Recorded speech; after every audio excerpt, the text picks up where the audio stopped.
All right, it's time to talk about the Open Championship. A number of storylines in terms of Royal Portrush. You're talking about Tiger Woods missing the cut. You have Rory McIlroy shoot a 65 today, and it's not enough. And then perhaps the English drought might be ending at this tournament. Let's show you the highlights there from the Open Championship, 148th edition from Northern Ireland. And let's start with McIlroy. The very tough Thursday. It would be almost a Herculean effort for him today, which he came pretty close. Here he is on the tee shot, par 3, 16. He's hit at 2 under for the tournament, 1 stroke over the cut line. There's J.B. Holmes on an eagle putt on the par 5, 12th. Misses it, but sets it up and tap in for birdie. 8 under after the day, tied with Shane Lowry for a share of the lead. Speaking of Lowry, there you go. Second shot on the par 4, 8th. Wonderful approach shot to set up the birdie putt, which he converts. He's also, as I mentioned with Holmes, 8 under, shared for the lead. Tiger, par putt, par 4, 18th. Would have to tap in for his second bogey in as many holes to finish his second round on Friday. 6 over for the day, 5 strokes on that current cut line. And how about Jordan Spieth? The eagle putt on the par 5, 7th, or par 5, 7th, I should say. Eagle on 7 goes for birdie. Birdie, eagle, birdie on holes 5 through 8. 5 under after Friday's action, 3 strokes back of Lowry and Holmes. So you take a look at the leaderboard there. By the way, highlights, you visit theopen.com for live stream scores and updates from the British Open and the Open Championship. It is Holmes and Lowry at 8 under, followed by Fleetwood and Westwood at 7 under.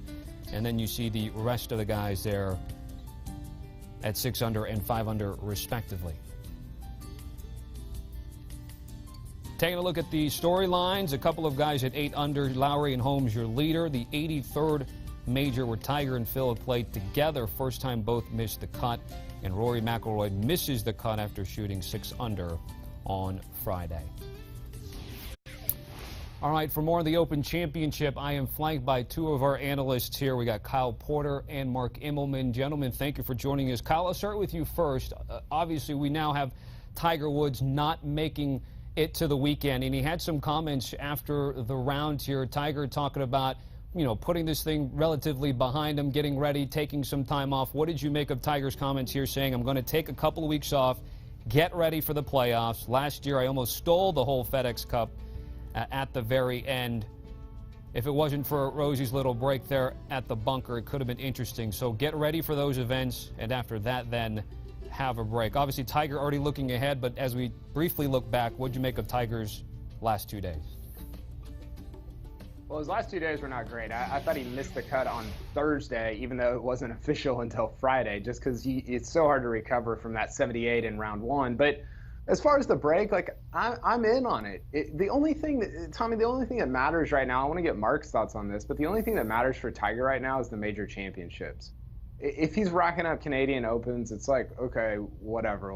It doesn't change the way that we think about him or his legacy or anything like that. It's all about majors. It's all about preparing for majors. And look, he said earlier this week, I've only got so many swings left in this body. I've only got so much golf left in it.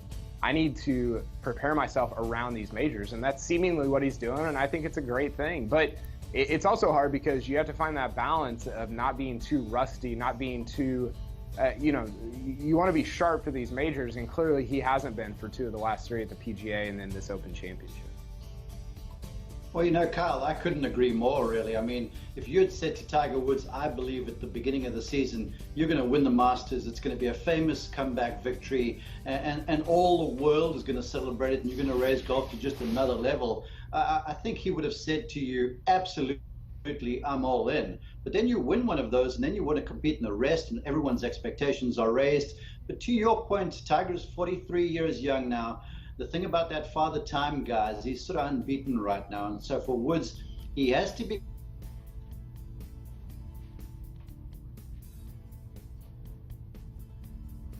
All right, it looks like we lost Mark's connection. We'll try to get back to him and pick up that conversation.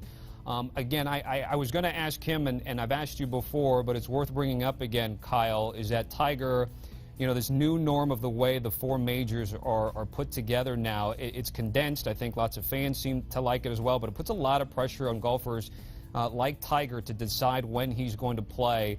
Do you anticipate he'll look back at this particular year, which has had some success, and put some tweaks on how he approaches the 2019/20 season?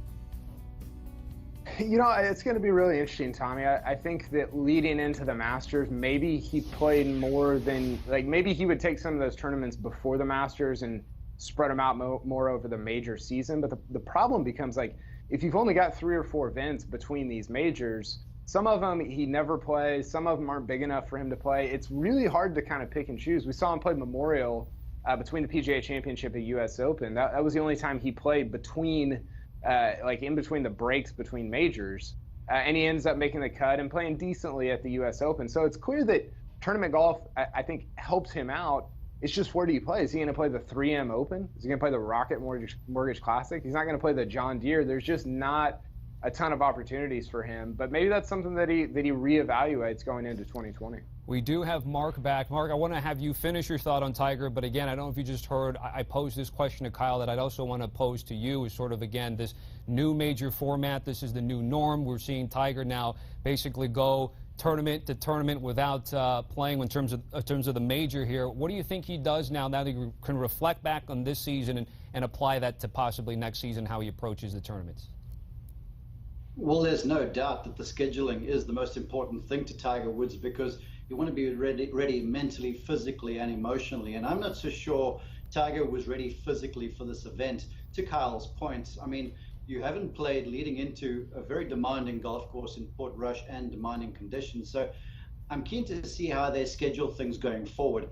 I thought that he might perhaps play a week before these FedEx Cup playoffs are coming, but the decision against that was curious to me, because the last 3 majors, much ado was made about the fact that he was playing in cold climes, and, you know, with the back surgeries and such, that was going to hinder his progress. Well, you've got the FedEx, the World Golf Championships event in Memphis in August, which was warm. Then, of course, Greensboro leading into the playoffs. So taking those 2 weeks off speaks to the health for me. So he's going to have to be really careful with how he schedules leading into these next few weeks. I'm keen to see what happens after the FedEx Cup playoffs, if he plays them in the fall. But suffice to say, making sure he's running fit, not just rested, will be crucial in the upcoming season.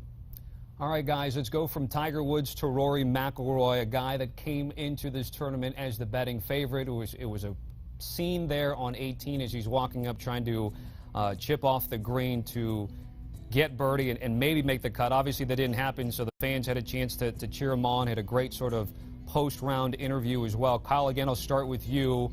How disappointing is this for Rory to not make it to the weekend?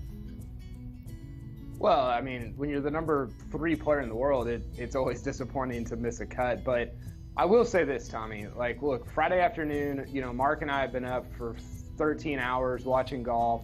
It's not the most compelling time of the Open Championship, and Rory made it.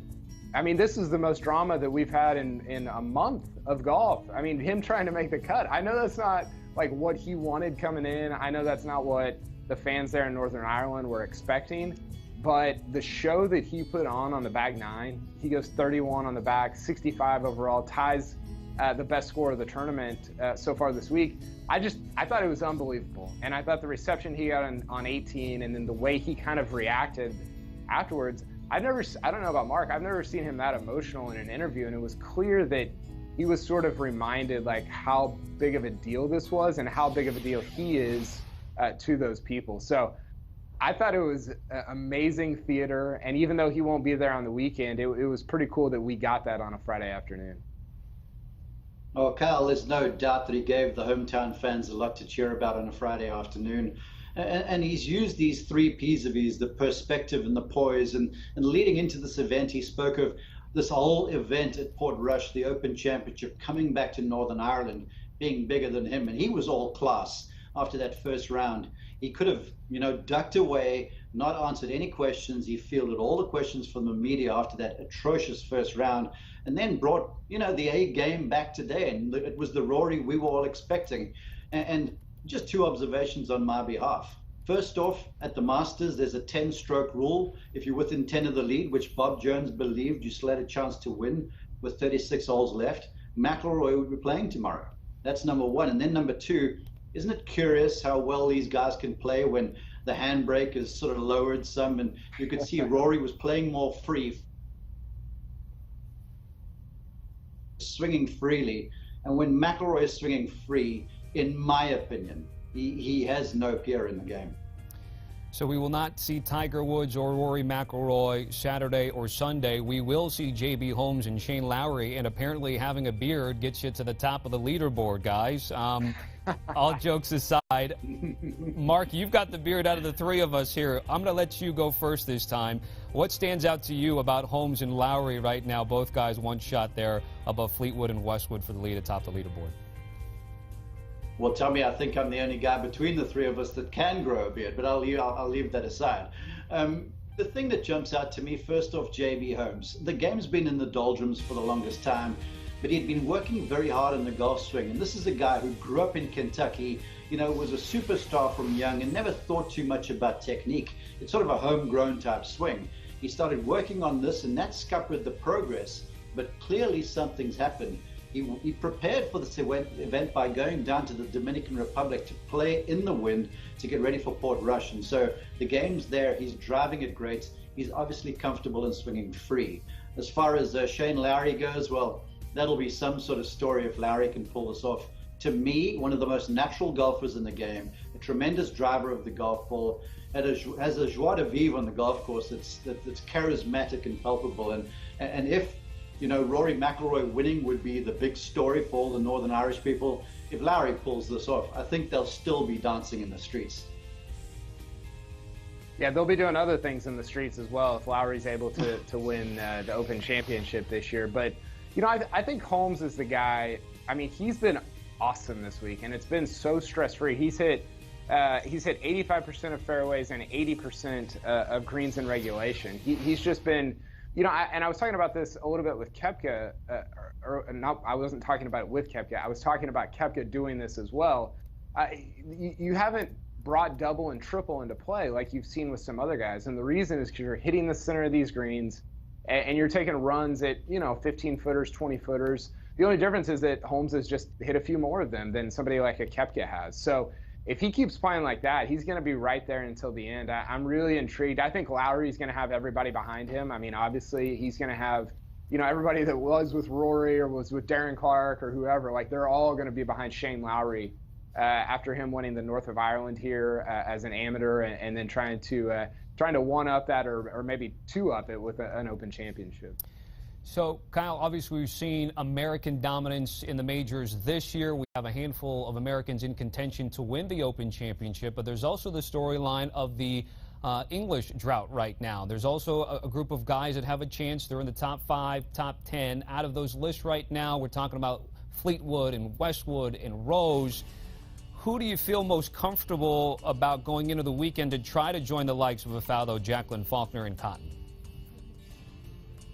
I mean, I guess Rose, I think Rose and Fleetwood are both right there for me. Rose has done it before, so I guess that gives you a little bit more confidence. But look, like all three of those storylines, Tommy, are incredibly compelling for different reasons. Westwood, I think he's got more starts at majors than anybody ever without actually winning one. Rose, kind of connecting the dots between him and Faldo back in '92 would be really compelling.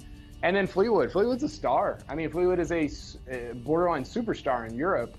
And, him winning this would be, it would be a really popular win among the people there, among players. He's just really well liked. And 3 unbelievable ball strikers as well. That's the thing I keep going back to is this course at Portrush has really elevated, and we see this a lot at majors, but it's really elevated the best ball strikers in the field. All right, a chance to end the drought last time, so Nick Faldo in '92. Back to the Americans here. Brooks Koepka trying to win his second major of the year. What did you make about his day and his prospects now for Saturday and Sunday? Well, again, it's the same thing with Holmes. It's stress-free, right? Every time I saw him hit a shot, it was pin high. Now, he might be 20 feet away or 30 feet away, but if you're pin high on these links courses with the slow greens, you don't really bring the 3-putt into play. You don't really bring bogey or double bogey into play. Now, I know he said after his round that, maybe he didn't hit it like he wanted, or he didn't necessarily play like he wanted, but he's still 5 under after 2 rounds, and he's got 14 of his last 18 rounds in the 60s. I don't know that any of that is going to change on the weekend, and if it continues, he could become, he could join that Phil Rory Spieth group as a guy that has won 3 of 4 legs of the Grand Slam. Kyle, let's end with the updated odds now as we do get ready for weekend action at the Open Championship at Royal Portrush. If you were able to kind of hit the reset button here, you see who's left in the field. Who do you like and why? Well, I like a lot of guys. I mean, you got to start with Koepka always. Him being the 4-time major champ. He hasn't done it at an Open Championship, but he's had plenty of close calls. He's got 2 top 10s in his last 3. But there's so many compelling names up there. I mean, you got Xander up there. You've got Ricky Fowler up there. You've got so many different guys. Cam Smith is a really good player. Spieth is worrisome but entertaining. So it's going to be a lot of fun. I think I'm going to go Shane Lowry, Tommy. I'm so excited about his chances to win a championship in Northern Ireland. He's got a long history with the Irish Open, with the North of Ireland, an amateur event. Like I mentioned earlier, he won the Irish Am when he was an amateur. So this would be, in a lot of ways, just the next step for him in the progression of his career. Now, does he have staying power up there? I don't know. It's going to be tough. There's going to be a lot of weight on his shoulders going into Saturday and Sunday. But if he's there on Sunday, those fans will want to carry him home. So I'm going to take Lowry as my pick going into the weekend. Lowry with the 3rd best odds, 6.5. You can get Shane Lowry going into the weekend. Kyle Porter, certainly appreciate it breaking it down. Friday's coverage of the Open Championship here on CBS Sports HQ. And make sure to check out the First Cut podcast with Kyle Porter. Make sure to hit that subscribe button. Mark's now been a contributor on the podcast as well. Good stuff from both gentlemen today. Appreciate their time.